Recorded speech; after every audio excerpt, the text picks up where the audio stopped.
pessoal. Boa noite a todos. Alegria estarmos juntos aqui, terça-feira. Nossa primeira palestra do mês de setembro. E hoje é um dia especial também, porque é o aniversário de Sua Santidade Gongoma Trinchen Rinpoche, o 41º Sakya Trizen, que foi líder da linhagem Sakya por mais de 50 anos. E nos últimos 3, 4 anos já, ele passou o trono para o filho, o 42º Sakya Trizen, que é Sua Santidade Ratnavaja Rinpoche, que é o atual throne holder da linhagem Sakya. Então é uma ocasião muito especial e eu fico muito feliz de nós podermos ter alguma atividade aberta nessa data, do aniversário dele. Princípios do Dharma, princípios que norteiam essa filosofia, essa psicologia, a meditação e a própria prática, tanto a prática de sadhana como a prática de vida voltada ao Dharma. Então, quais são os princípios do Dharma? O princípio do Dharma é a bondade amorosa e compassiva. O princípio do Dharma é, acima de tudo, a experiência da compaixão em relação a todos os seres. E quando nós verdadeiramente somos capazes de desenvolver compaixão, é quando nós começamos a desenvolver um entendimento sobre o que significa sabedoria na linguagem do Dharma, que é a compreensão última da natureza vazia dos fenômenos. Quando nós conseguimos entender isso, nós começamos a esvaziar os 3 grandes pilares do apego, da aversão e da indiferença. Então, mas uma coisa que eu gosto sempre de trazer é nós entendermos qual foi o que norteou o próprio Buda. O Siddhartha, enquanto príncipe, que viveu há quase 3.000 anos, ele nunca se proclamou Deus ou nada disso. Nunca teve a intenção de fundar uma nova religião. Siddhartha, na verdade, o caminho dele começa com uma busca, uma resposta. Se era possível superar o ciclo do nascer, crescer, envelhecer e morrer. Ou nascer, crescer, envelhecer, adoecer e morrer. Isso porque, quando ele sai do palácio e vê a decrepitude, a doença, a morte, os conflitos, enfim, tudo que ele viu, ele ficou muito tocado com tudo aquilo. Não vou contar a história do Siddhartha aqui, mas enfim, é só para vocês terem uma ideia. E ele desenvolveu essa profunda aspiração. Há uma maneira de encerrar esse ciclo, há uma maneira de passar por esta vida sem esses passos. O pai dele disse que não, que todos nós, era como um curse, como uma sina, um curse em inglês significa uma maldição, uma praga, algo assim. Mas que todos nós teríamos que passar por isso.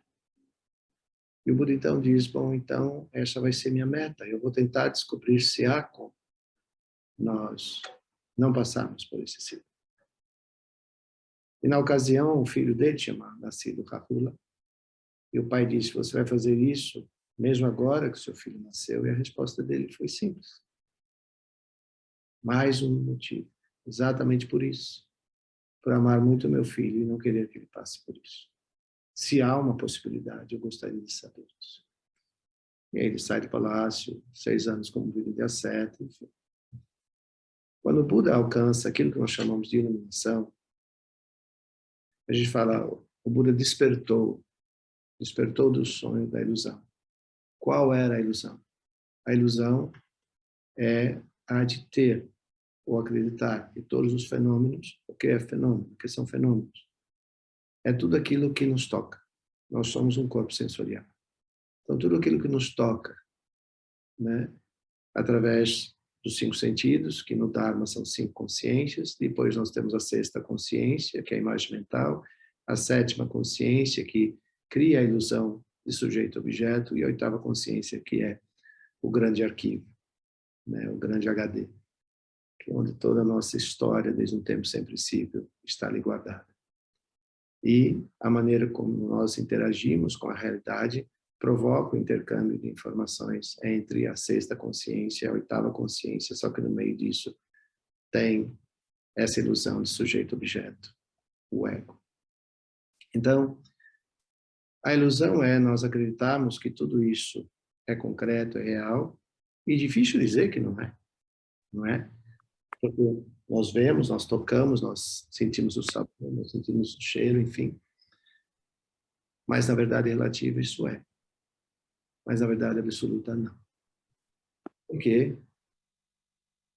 se nós prestarmos atenção em toda e qualquer coisa com que nós nos relacionamos, certamente nós veremos e chegaremos à conclusão que toda e qualquer coisa que nós vemos, sentimos e assim por diante, nos relacionamos, na verdade nós chamamos de ilusório, porque é um agregado, causas e condições. E aí a gente pode pegar alguns exemplos práticos. Nosso devir ao mundo dependeu da causa e condição dos nossos pais. Tanto da nossa mãe se tornar grávida, mas desde aquele momento, quando ela aceita, né, a gravidez e nos conduz, inúmeras causas e condições se puseram ali. Aí nós nascemos bebezinho, crescemos, está aqui, envelhecemos, e daqui a pouco morremos. Não há nada que podemos fazer sobre isso. Não é?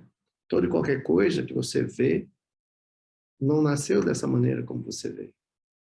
Como nós percebemos e usamos, na verdade, também. Tudo isso é um processo de transformação, de agregados. E, de uma hora para outra, isso se dissolve, se desfaz, com mais tempo, mesmo menos tempo. Mesmo se considerar o nosso planeta. Causas e condições fez com que esse planeta surgisse, e causas e condições, um dia, talvez, esse planeta venha sumir. Porque a permanência dele também é dependente de causas e condições. Então, na verdade, quando o Buda alcança a iluminação, ele entende a natureza de tudo isso. E aí, quando ele entende a natureza de tudo isso, ele dá o seu primeiro ensinamento, que diz respeito às 4 novas verdades. Há sofrimento, a origem do sofrimento, a cessação do sofrimento do caminho alto. E assim surgem os princípios do Dharma. Então, os princípios do Dharma é, primeiro, entender a natureza vazia de todos os fenômenos. A partir do momento que nós entendemos isso, o segundo aspecto é nós desenvolvermos bondade amorosa e compassiva para com todos os seres.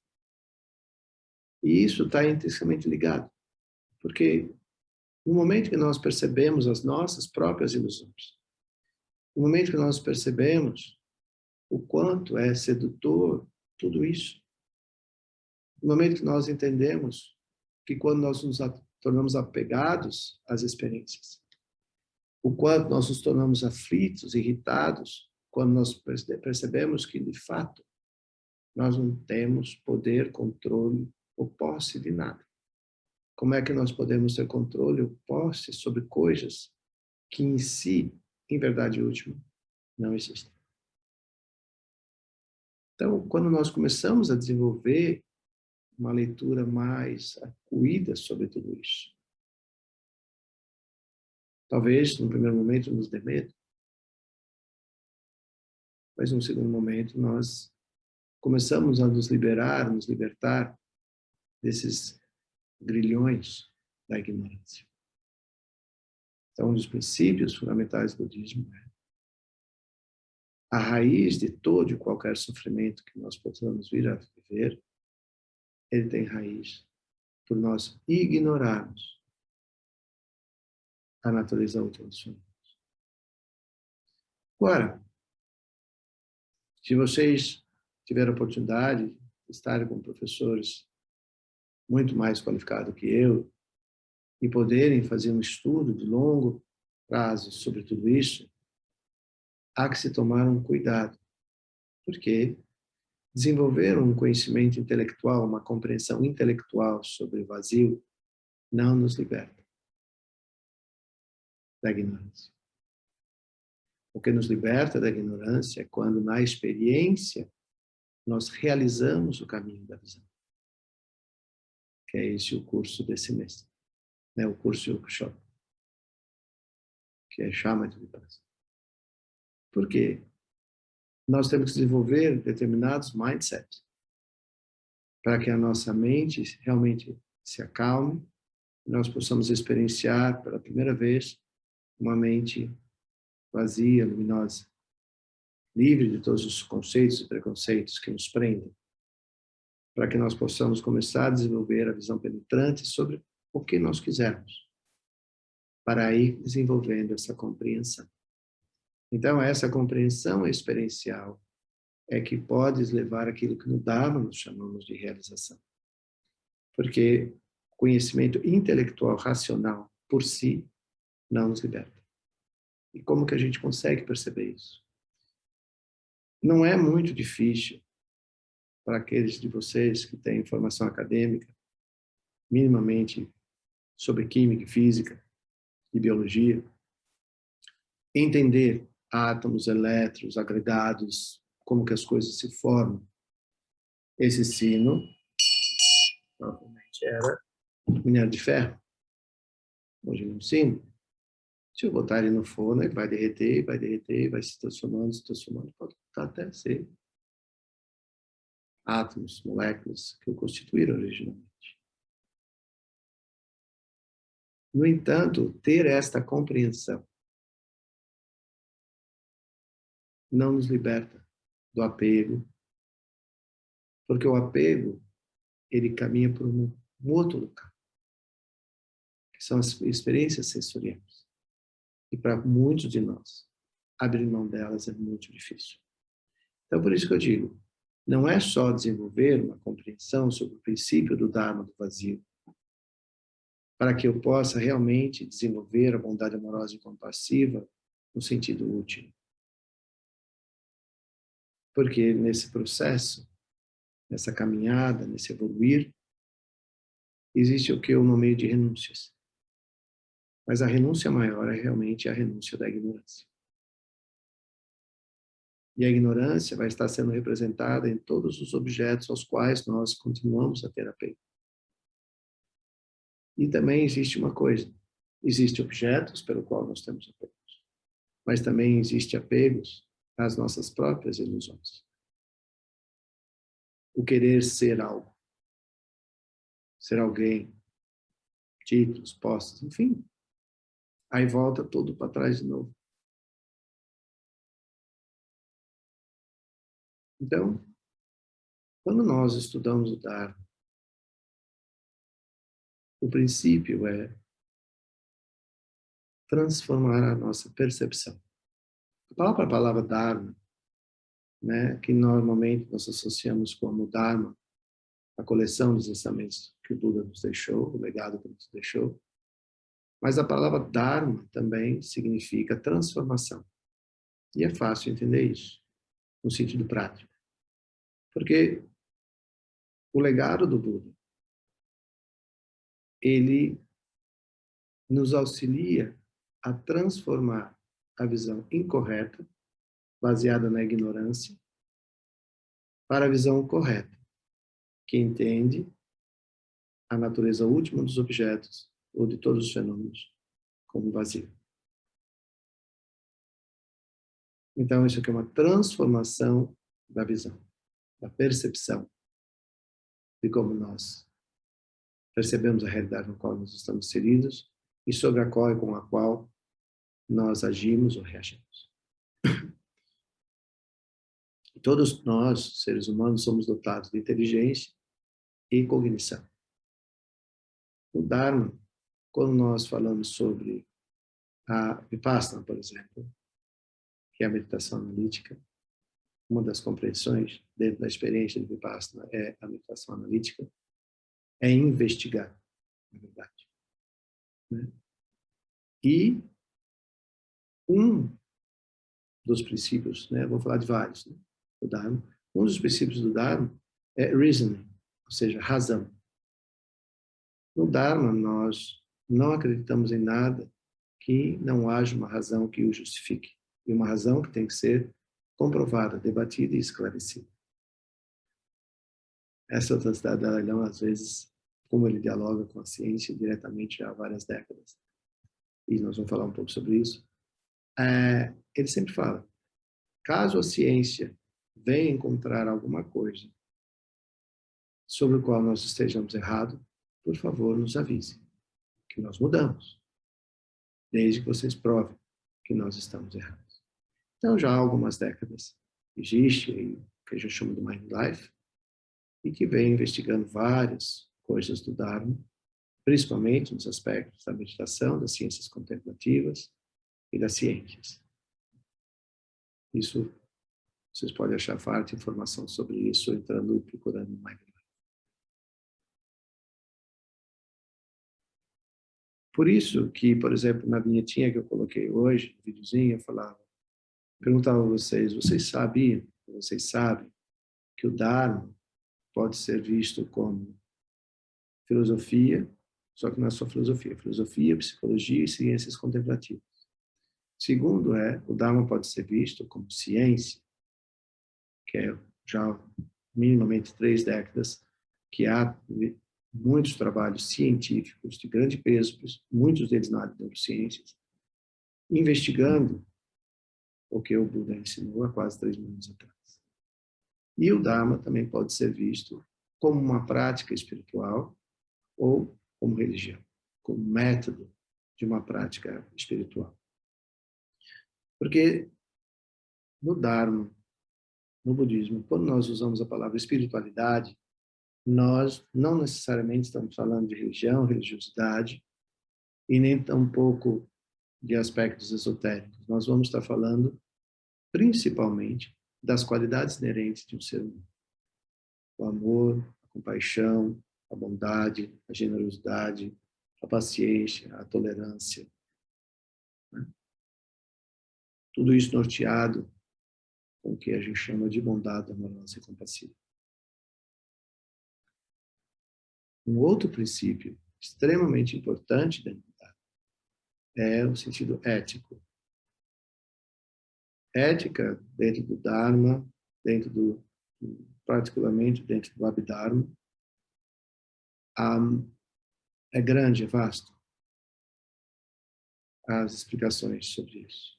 Mas o próprio Buda, na sua incomensurável compaixão e generosidade ao ensinar, ele sempre tentou fazer as coisas serem facilmente compreensíveis, para que nós, minimamente, nos inspirássemos a praticar. E à medida que praticamos, o Dharma tem muito disso. À medida que nós praticamos, mais e mais nós nos inspiramos e nos sentimos motivados a investigar o porquê, e o porquê. Né? Mas dentro da ética do Dharma, enquanto princípio, de uma maneira bem simples de entender,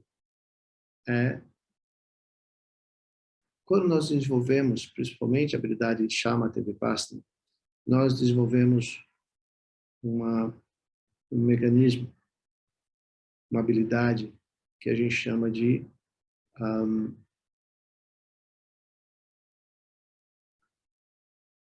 como eu vou colocar isso de uma maneira simples, a gente chama isso de uma conduta ou de uma consciência que vigia, que cuida de nós, consciência introspectiva, ou vigilância introspectiva. No sentido que, se nós tivermos uma intenção, uma motivação, uma intenção muito bem estabelecida sobre a nossa conduta, sobre a nossa postura de uma maneira geral, e uma conduta, uma postura fundamentada nessa conduta geral, mas que vai se especificando, se refinando, tornando cada vez mais acuída, nós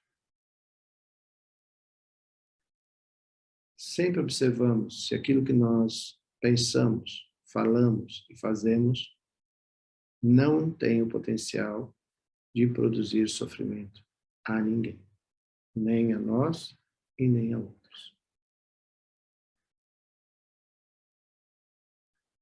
É muito forte isso, na verdade. Mas é possível.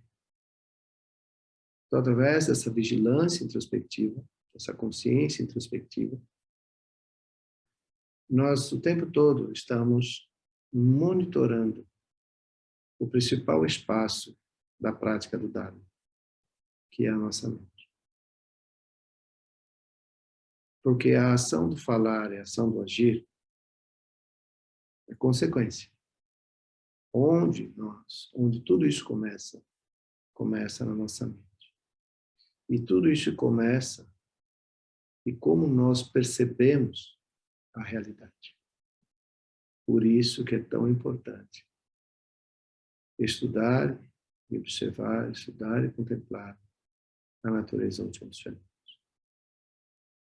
Aliado a isso, todas as vezes que nós tivermos a intenção de fazer algo, a primeira coisa é checar a intenção e a motivação de fazer isso. Dentro desse checar essa motivação, intenção, nós devemos olhar se a resultante que se espera dessa ação seja benéfica a todos os seres, mas acima de tudo, que não promova sofrimento a ninguém.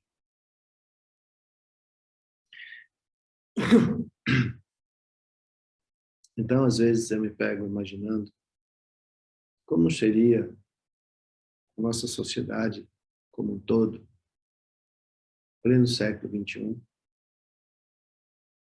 se todos os 7 bilhões de seres humanos, acho que é mais ou menos isso, que estão habitando nesse momento esse planeta, tivesse esse cuidado. Porque isso é um cuidado. Né? Que todos e cada um de nós observássemos a intenção, a motivação de cada uma das nossas ações e se zelássemos através dessa consciência introspectiva se há alguma chance dela ser causa e condição de sofrimento a alguém. E trazendo o que Sua Santidade Dalai Lama chama de responsabilidade universal, isso inclui o meio ambiente. Isso inclui todos os seres. Não só os seres humanos. Todos os seres. Outro princípio budista. Interdependência. A interdependência é um conceito que quando nós verdadeiramente nos debruçamos sobre ele para entender, aqueles venenos mentais que nomeiam amigo e inimigo, e na verdade são 3, né? Amigo, inimigo e aquele que eu não conheço, diferente, neutro. Quando nós realmente investigamos o que é interdependência, essas figuras vão naturalmente se dissolvendo, porque não haverá, como eu falei uns minutos atrás, não haverá razão que dê suporte a nomearmos amigos e inimigos ou diferentes.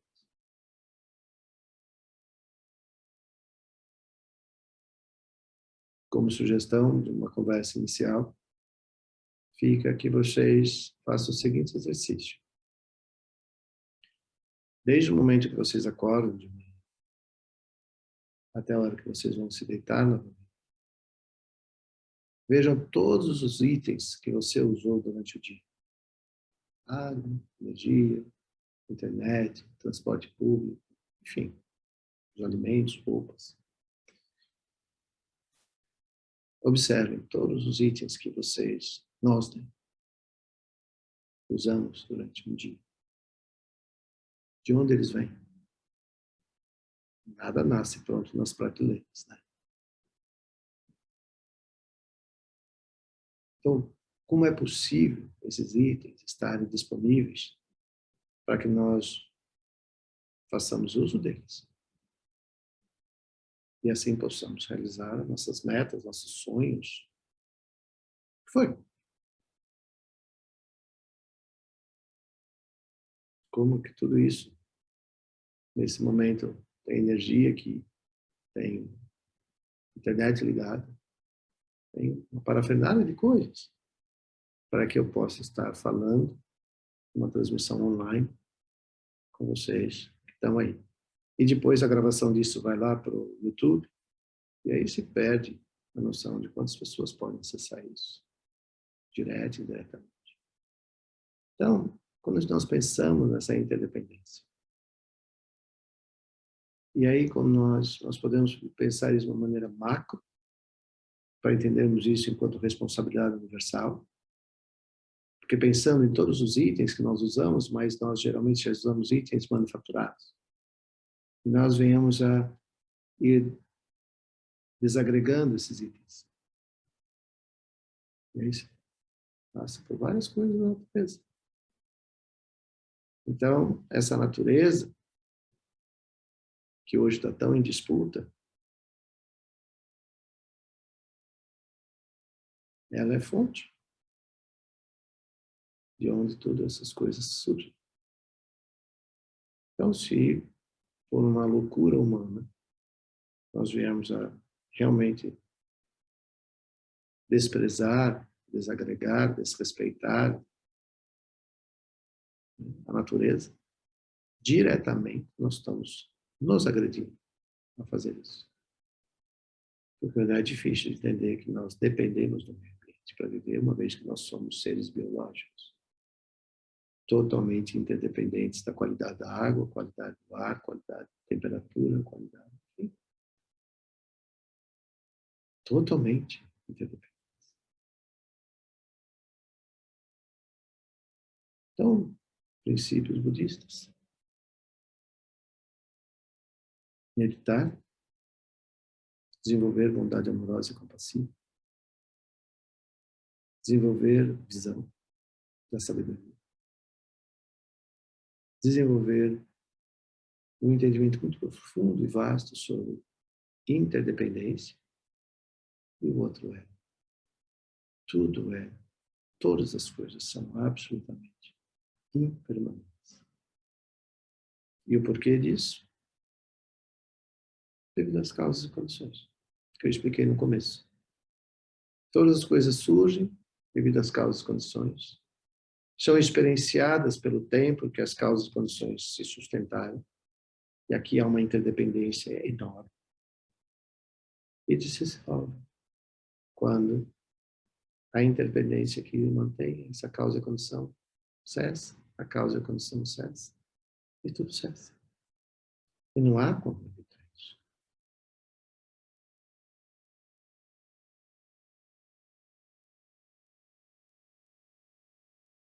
Então, quando qualquer um de nós se aproxima do Dharma, nós temos que basicamente entender o que é o Dharma. O que é essa questão, essa coleção de ensinamentos que se divide em 3 grandes livros. O Vinaya, que é o livro sobre o conduto da ética, a conduta ética e moral. Os Sutras, que são a coleção de todos os ensinamentos que o Buda deu. E o Abhidharma, que é essa coleção, mas fundamentalmente dentro das 5 ciências, que é sobre esse Abhidharma que a ciência moderna tem se debruçado já há algumas décadas. E é muito bonito ver o que surge desse diálogo da ciência contemporânea, ciência moderna, com essa ciência milenar. E um dos caminhos mais explorados tem sido justamente as ciências contemplativas. O impacto da meditação sobre a saúde, o impacto da meditação sobre as relações humanas, o impacto né, da meditação na maior eficácia das nossas ações no mundo. E surgem algumas coisas bem modernas, né, tipo mindfulness. Só que mindfulness é um nome moderno para uma ciência milenar, né, configurada dentro de uma linguagem secular para que seja acessível a todos, porque da maneira tradicional, para que eu venha estudar mindfulness, eu vou ter que estudar shamatha, vipassana, mas não só como técnicas de meditação, mas, e acima de tudo, qual o aspecto filosófico que dá suporte a isso. Então, fundamentalmente, o Dharma, a prática do Dharma, se norteia nesse silêncio que a gente chama de meditar. Meditar de uma maneira secular significa familiarizar-se. Familiarizar-se com você mesmo. Se dar conta de como é que você percebe a realidade. Como é que o que dá suporte, qual é a base, qual a razão, reasoning, que dá suporte às suas tomadas de decisão.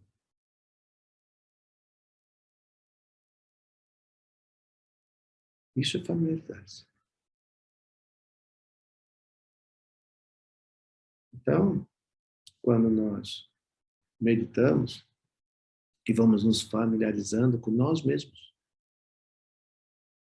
só de se familiarizar com este corpo já leva um bom tempo. A maior parte de nós é muito desconectado do corpo, infelizmente. Porque o princípio do Dharma é uma inversão de olhar. O mundo mudando, isso que a gente vive, é olhar sempre para fora e tentar encontrar sempre fora as razões da sua felicidade, por exemplo.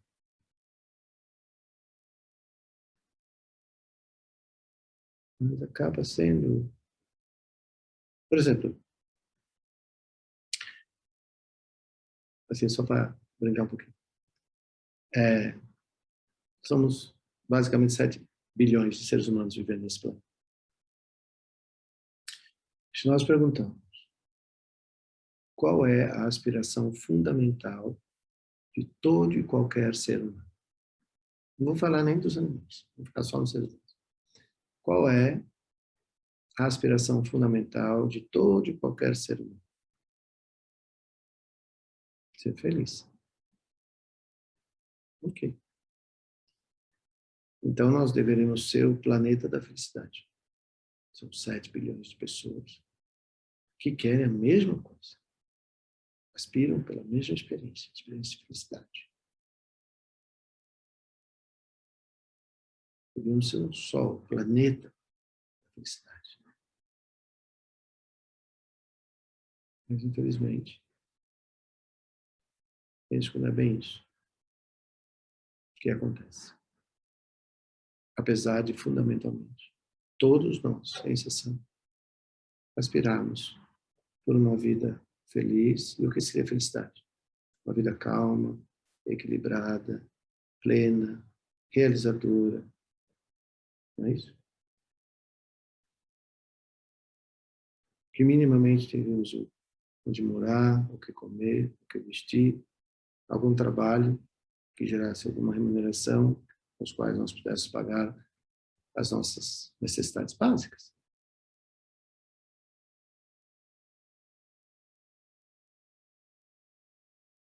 Mas, por incrível que pareça, nós percebemos que não é difícil para nós percebermos isso. Que apesar de, fundamentalmente, todos nós temos essa aspiração de uma vida serena, lúcida, feliz, realizadora.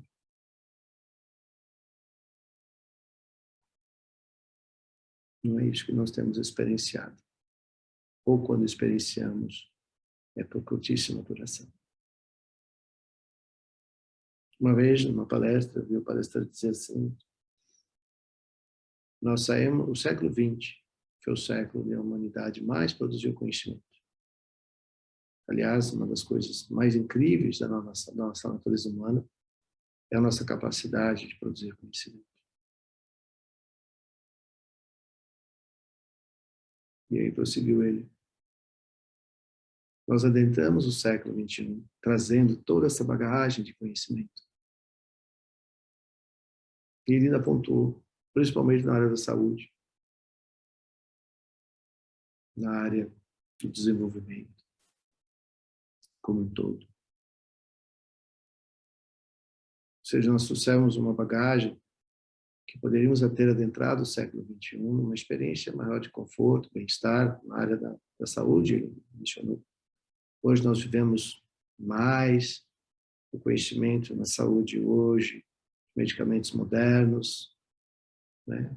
Estabilizam a nossa saúde, prolongam a nossa vida. Algumas doenças que antes eram extremamente terminais, hoje já são tratadas, algumas totalmente curadas. Ou seja, nós trouxemos para o século XXI uma bagagem de conhecimento. Mas me parece que não é isso que as estatísticas têm mostrado. Parece que, pelo menos nesse começo do século XXI, nós temos experienciado um aumento de violência em todos os níveis, aumento no consumo de medicamentos ansiolíticos, antidepressivos, um aumento em doenças cardiovasculares, enfim. Basicamente, nós trouxemos muito conhecimento na área material,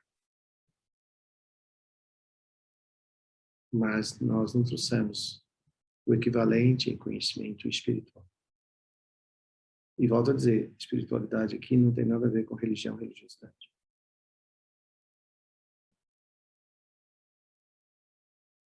Porque determinadas doenças ou enfermidades, ansiedade, depressão, angústias, infartos, diabetes, colesterol, gastrites, doenças gastros em geral.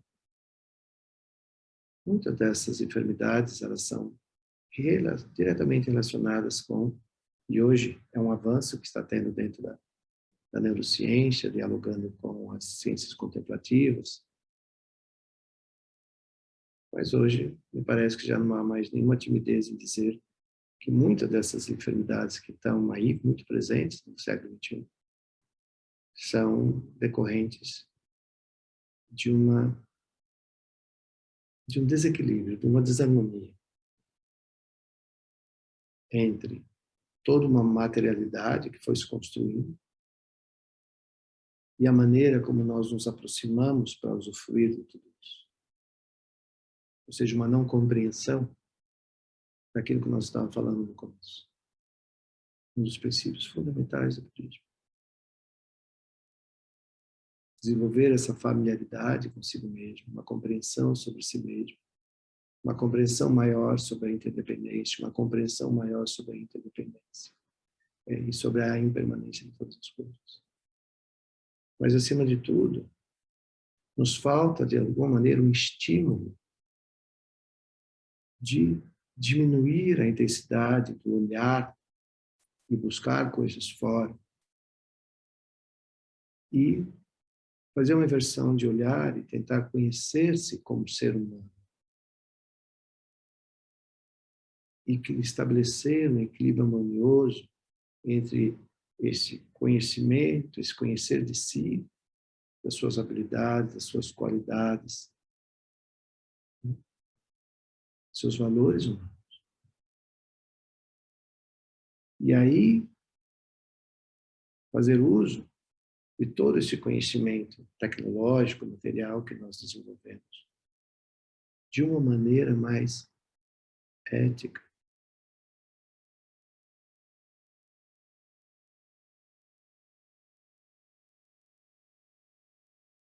Um dos princípios do Dharma é como que eu posso usufruir de uma felicidade plena, sabendo que há tanto sofrimento ao meu redor. E uma historinha que simboliza isso é assim: uma criança que tem um carrinho e muitos amigos para brincar com ela. Uma criança que tem muitos carrinhos, mas não tem amigos para brincar com ela. Qual criança potencialmente é mais feliz?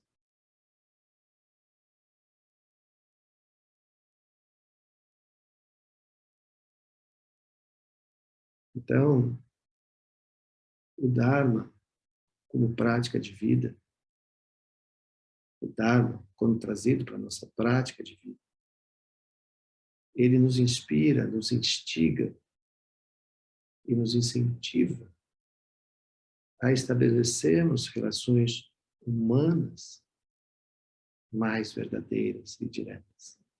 O que quer dizer com isso? As coisas simples, bem simples. Quando nós vamos encontrar com alguém, geralmente a gente procura saber quem essa pessoa é. Quer saber da formação dela, a formação acadêmica, o estado social dela, posses que ela possa ter. Enfim, a gente quer saber rótulos. Rótulos. E, de repente, a gente olha para os autorrótulos nossos. O rótulo do outro. E parece que não vai ter nada para a gente conversar. Porque parece que entre os meus rótulos e o rótulo do outro não há muita coisa em comum. Então, a gente tem conversas artificiais. Porque elas são norteadas pelos rótulos. Se nós lembrássemos que quando nós vamos encontrar com alguém, esse alguém é tão humano quanto nós mesmos. E quando nós lembramos o que essa humanidade significa, seria uma alegria muito grande encontrar com um estranho. Porque, na verdade, eu não estou indo encontrar com um estranho. É estranho para mim porque eu não sei o nome dele. Mas, quando eu chegar e vê-lo, eu estou vendo um ser humano comum.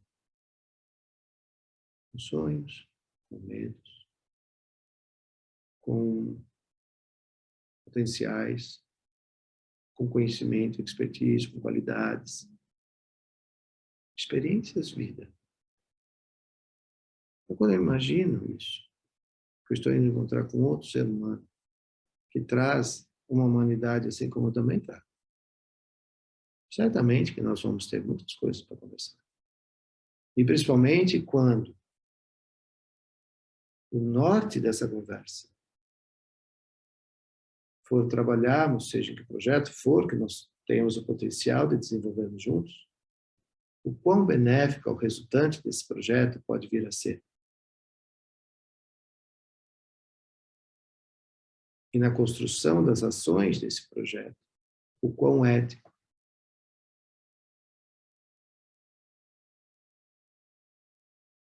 Isso seria uma conversa entre humanos. Principalmente porque existe uma aspiração fundamental, que a gente já falou. Tanto eu como o meu interlocutor, nós buscamos felicidade. O ponto que vale a pena conversar é o que é felicidade enquanto conceito para nós, talvez. Mas, talvez a coisa mais acuída é perguntar em que você deposita a sua felicidade.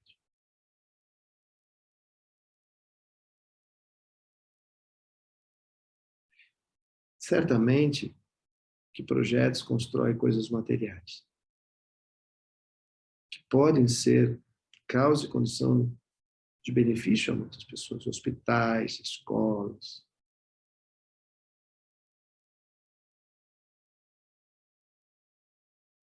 Mas como que vai ser norteado as ações dentro desses lugares. Ou seja, o tempo todo que nós vamos estar falando, se nós nortearmos essa conversa, tivermos isso claro, que é para ser benéfico, a gente pode dizer algumas palavras como ser causa e condição de conforto e bem-estar, saúde e educação,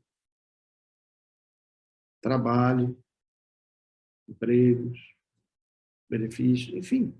Quando nós conseguimos olhar mais amplamente,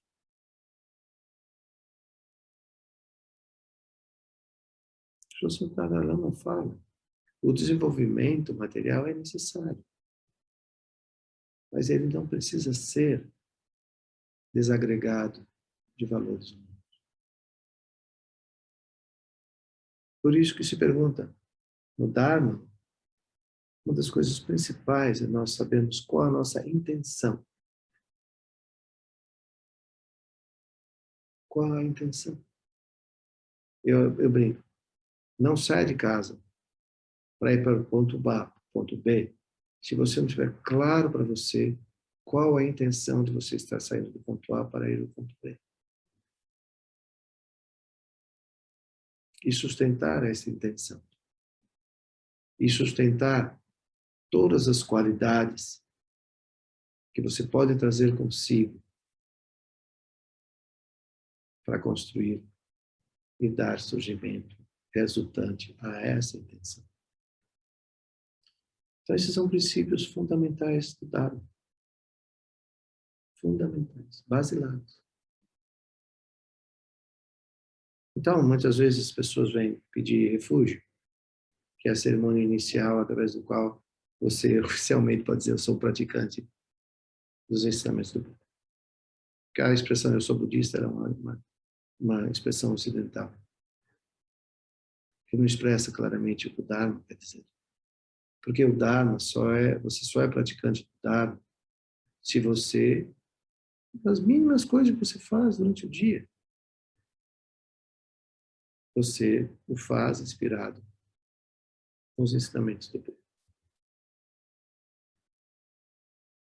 E perceber quão libertatórios são. Nada no Dharma é para prender ou limitar a nossa liberdade, muito pelo contrário. O Dharma tem como princípio a liberdade, mas ela vem acompanhada de algo que é inseparável dela, como dois lados de uma moeda. Responsabilidade. Então, nós preservamos a nossa liberdade quando nós exercemos com responsabilidade. E é no exercício da responsabilidade que eu tenho gozo da minha liberdade. Dois lados de uma mesma moeda. É como no Dharma, a gente fala amor e compaixão. Dois lados de uma mesma moeda. Método e sabedoria. Dois lados de uma mesma moeda. Não dá para separar.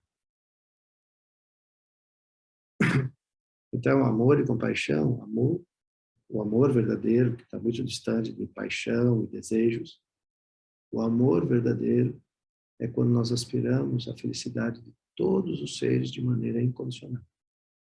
Se eu tenho uma pessoa que eu a amo, um companheiro, um companheiro, eu vou saber que verdadeiramente a amo quando eu dou a ela plena liberdade de ser.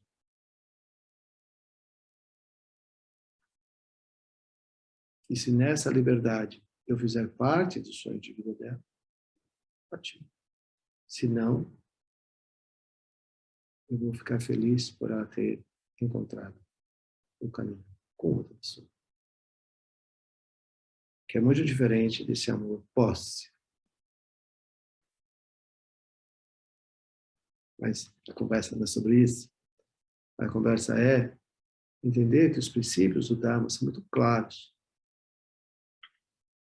Enquanto amar é aspirar à felicidade incondicional de todo e qualquer ser, compaixão significa a aspiração de que todos os seres se tornem livres das experiências de sofrimento. Em última análise, o sofrimento tem sua raiz na ignorância da natureza última de todos os fenômenos. Então, em última análise, compaixão significa que todos os seres venham a ter um entendimento último, a realização última de todos os fenômenos. Porque assim eles se tornam totalmente libertos de toda e qualquer raiz de sofrimento.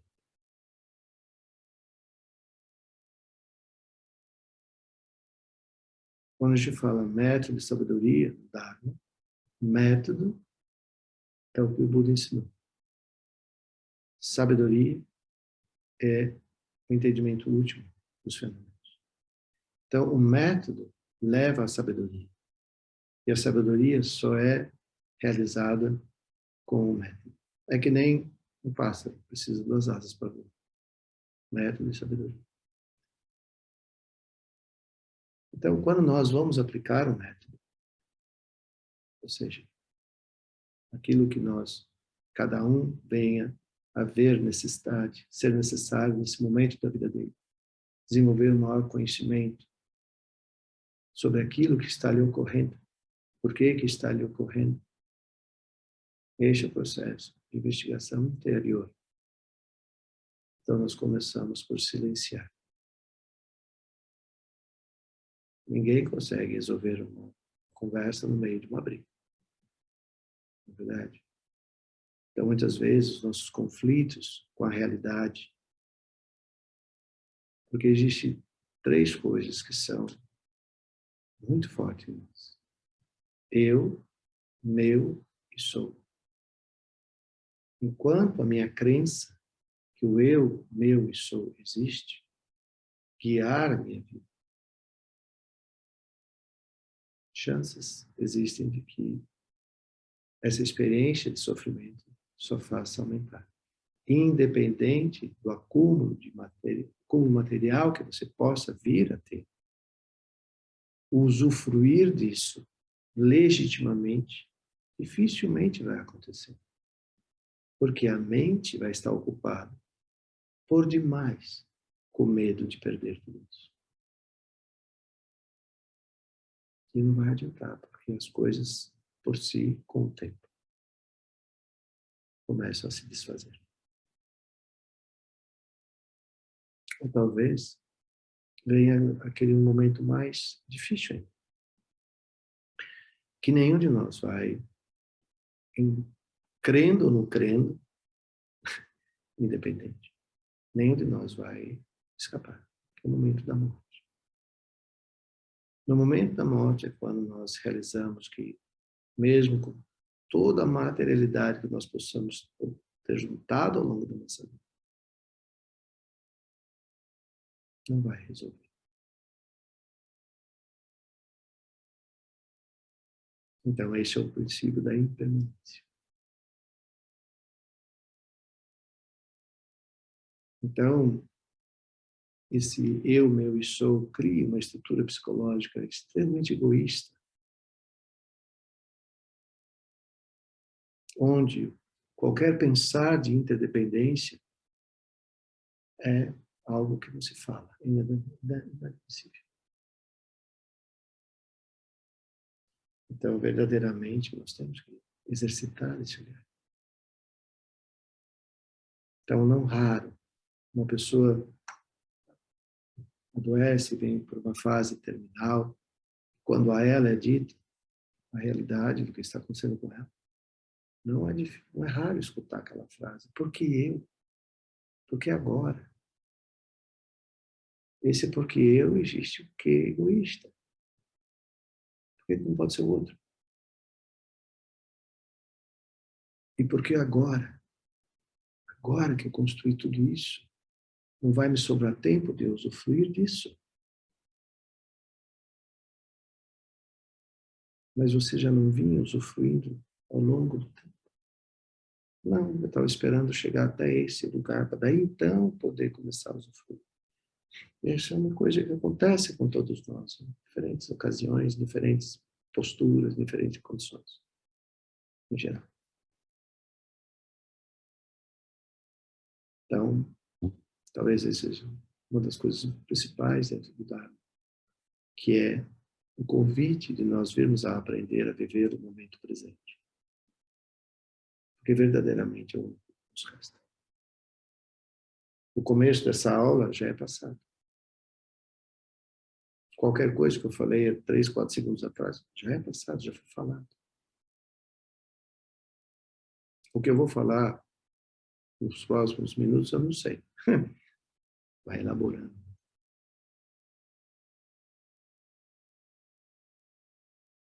Então, é importante que a gente venha entender que o Dharma, enquanto princípios, e nós viemos a entender esses princípios, e se tivermos a vontade de ir aplicando esses princípios passo a passo, pouco a pouco, no dia a dia das nossas vidas, e formos observando o resultado, gradualmente nós vamos perceber que vamos nos tornando seres mais gentis com nós mesmos. E através dessa gentileza com nós mesmos, nós vamos começar a experienciar o outro com esta mesma gentileza. Porque a maneira que nós percebemos uns aos outros é um espelho da nossa própria mente.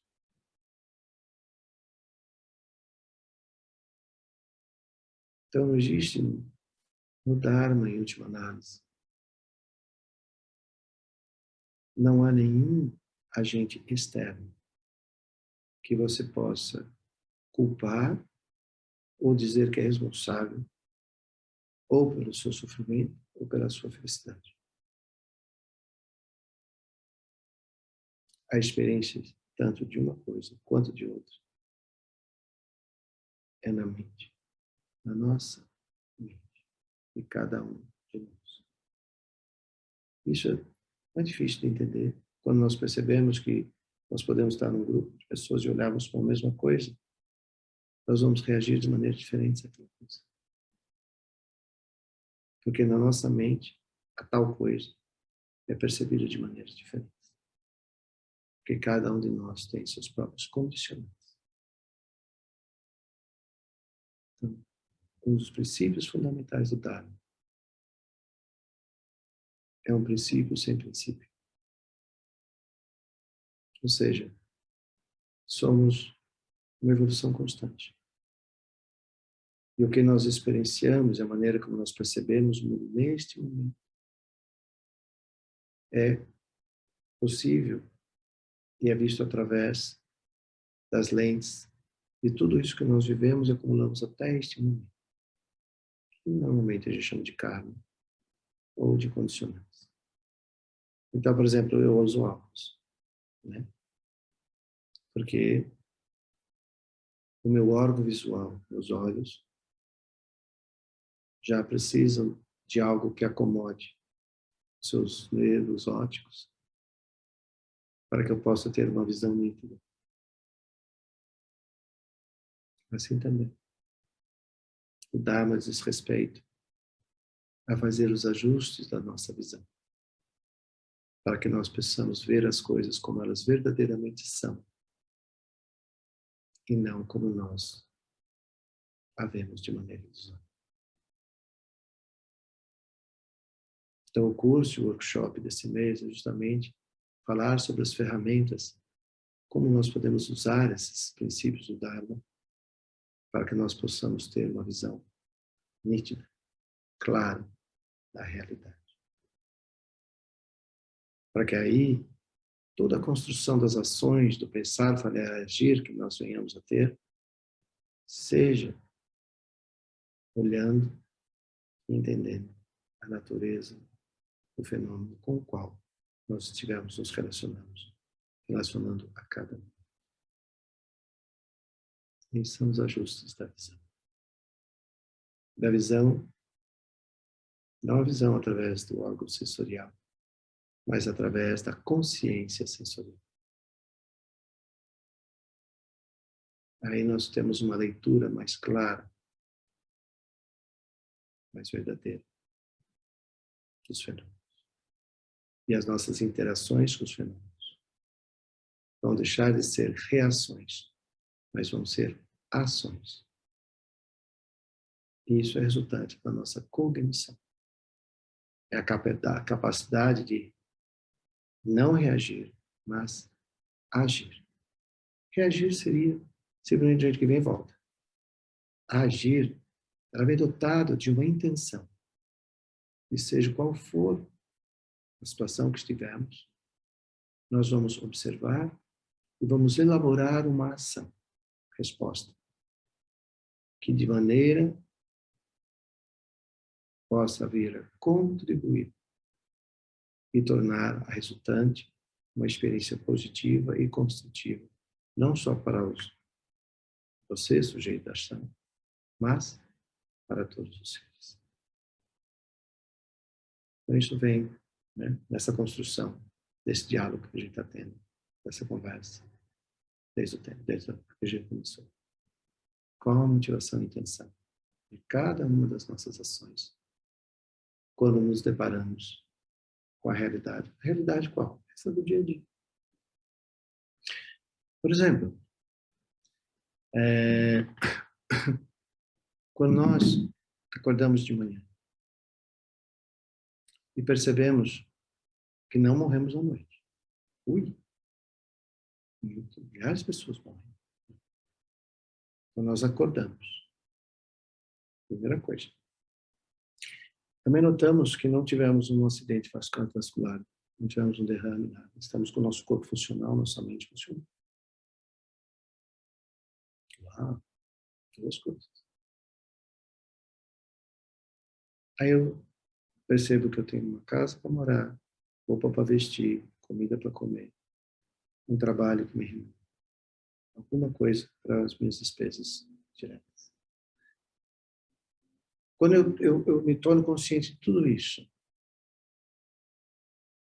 uma das coisas que apazigua e traz logo de cara um certo bem-estar, um contentamento interno, é desenvolver gratidão por eu ter acordado, estar com um corpo funcional perfeito, mente perfeita. As causas e condições básicas da minha existência estão presentes.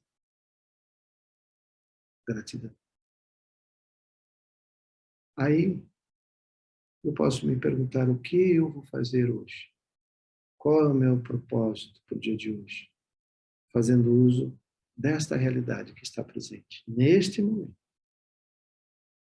E eu estabelecer essa motivação e intenção. E só me levantar dali, da cama, e começar o meu dia, quando tiver essa motivação e intenção estabelecida. E sustentá-la durante todo o dia. Passou umas horas, ainda estou vivo. Passou mais umas horas, eu ainda estou vivo. A motivação e a intenção. Eu estou realizando, eu estou vivo, todas as causas e condições já continuam presentes. A minha intenção, a minha motivação para o dia de hoje, ela está se realizando? Ou eu estou tendo alguma distração? Algo está me distraindo, me tirando do meu propósito? Se houver, faça os ajustes. E sustente a sua motivação e intenção. Até o final do dia.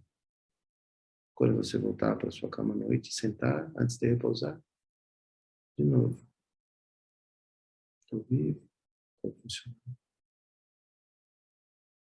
Princípio budista. Full awareness. Plena consciência.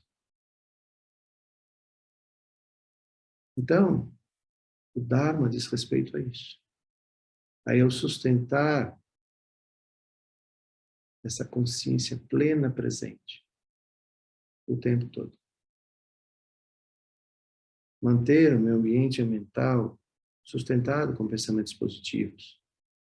Quando eu ver um estranho, vê-lo como um amigo em potencial. Quando eu ver alguém em algum tipo de sofrimento, que eu mentalmente aspire que as causas e condições desse sofrimento possam cessar e todas as causas para conforto, bem-estar e bem-aventurança possam surgir. Que pelo menos eu tenha a habilidade de o tempo todo sustentar esse ambiente positivo e construtivo. Quando, por acaso, sentir raiva, ou inveja, ou ciúmes de alguém, que base eu tenho para fazer esse julgamento? Que base eu tenho dos ciúmes? Qual a base da minha inveja? Não deixe que esses sentimentos evoluam. Imediatamente se torne consciente deles e aplique o antídoto. O antídoto é o ensinamento filosófico. Entender esses sentimentos é o treino psicológico, da visão correta, do estado das ciências contemplativas. E fazer as correções são estado de full awareness, mindfulness, como se chama hoje em dia. E ter um ambiente interno de contentamento, de ser capaz de estar vencendo cada uma dessas ilusões. Porque ciúmes, inveja, ganância, mesquinhez, tudo isso são venenos mentais que são ancorados na ignorância de crer que o fenômeno é real, que você possui, controla, assim por diante. Então, o dia todo, nós temos imensas oportunidades de ir pacificando e purificando toda essa ignorância e desenvolvendo estados mentais de felicidade, contentamento e, acima de tudo, gratidão. A ciência hoje, alguns dos cientistas mais reconhecidos no mundo, em neurociência, diz que a base do nosso cérebro é bondade.